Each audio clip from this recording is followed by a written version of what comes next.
organisasi. Peran seorang pemimpin dalam pengambilan keputusan adalah sesuatu yang penting dan strategis. Salah satu fungsi manajemen dalam pengambilan keputusan atau decision maker memiliki gayanya tersendiri. Biasanya, seorang pemimpin itu memiliki atau menerapkan 2 atau bahkan sampai 3 gaya dalam pengambilan keputusan. Kekuatan dan kelemahan pada pembuat keputusan itu ditentukan oleh gaya yang diterapkan oleh seorang pemimpin atau decision maker. Informasi yang sama selanjutnya akan dievaluasi, lalu diambil keputusannya dengan gaya kepemimpinan yang berbeda-beda. Hal ini menjelaskan mengapa seorang pemimpin itu memiliki cara dan gayanya masing-masing. Secara keseluruhan, bahwa analisis pengambilan keputusan ini sangat berguna dalam memberikan pemikiran mengenai bagaimana menghadapi berbagai gaya dalam pengambilan keputusan. Seorang pemimpin dalam sebuah organisasi dapat mengambil keputusan yang tepat dengan menerapkan gaya kepemimpinannya masing-masing sesuai dengan situasi dan juga dengan berbagai pertimbangan yang telah diperhitungkan secara matang oleh dirinya sendiri. Dalam sebuah organisasi ini perlu adanya sumber daya yang dapat mengatur sebuah kegiatan yang akan dilaksanakan. Sumber daya ini mencakup kepada seorang pemimpin yang mengatur bawahannya untuk bekerja dengan maksimal sesuai dengan teknik dan prosedur yang telah ditetapkan. Manajemen kepemimpinan ini berpengaruh dalam kesuksesan sebuah organisasi, di mana keberhasilan sebuah organisasi ini mayoritasnya adalah dilihat dari faktor kepemimpinannya. Perkembangan teori dan juga gaya kepemimpinan mempengaruhi perkembangan ilmu pengetahuan dan teknologi yang sangat pesat pada zaman sekarang ini. Bolden et al. Tahun 2003 berpendapat bahwa sejak seseorang dilahirkan dapat mempengaruhi perkembangan teori dari gaya dan juga tipe kepemimpinan, yang mana ia dapat mengetahui bagaimana seorang pemimpin yang berdemokratis dan dapat berinteraksi dengan orang lain serta mengajak mereka untuk berpartisipasi dalam menjalankan sebuah organisasi demi kesuksesan sebuah organisasi tersebut. Seorang pemimpin, ketika ia memimpin tidak menunjukkan karakteristiknya yang efektif, maka organisasi yang ia jalankan juga tidak akan berjalan dengan efektif dan stabil.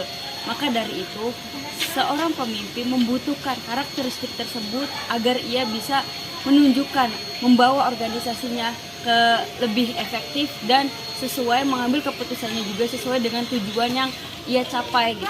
Ia sejalan dengan apa yang ia konsepkan. Efektivitas manajerial dipengaruhi oleh kepekaan seorang pemimpin yang bisa mengkolaborasikan keterampilan teknisnya, keterampilan konseptual, dan keterampilan personalitinya sehingga ia bisa mempengaruhi kinerja organisasi tersebut. Nah, pengambilan keputusan sendiri adalah pemilihan alternatif perilaku tertentu atau lebih. Nah, adapun hasil dari pengambilan keputusan adalah aturan-aturan yang akan dijadikan pegangan untuk mengarahkan tingkah laku selanjutnya. Kemudian dasar pengambilan keputusan menurut GR sendiri yaitu yang pertama, intuisi. Nah, pengambilan keputusan yang berdasarkan intuisi atau perasaan memiliki sifat subjektif sehingga mudah terkena pengaruh. Kemudian yang kedua yaitu fakta. Nah, fakta di sini pengambilan keputusan berdasarkan fakta dapat memberikan keputusan yang sehat, solid, dan baik. Kemudian yang ketiga yaitu rasional.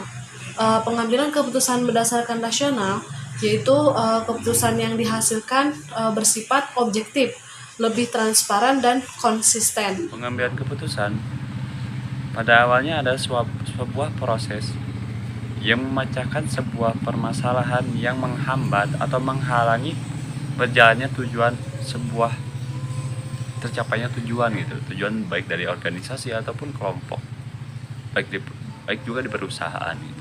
Di sini saya akan menjelaskan hasil perhitungan manual. Yang pertama, HMI, Komisariat STPI.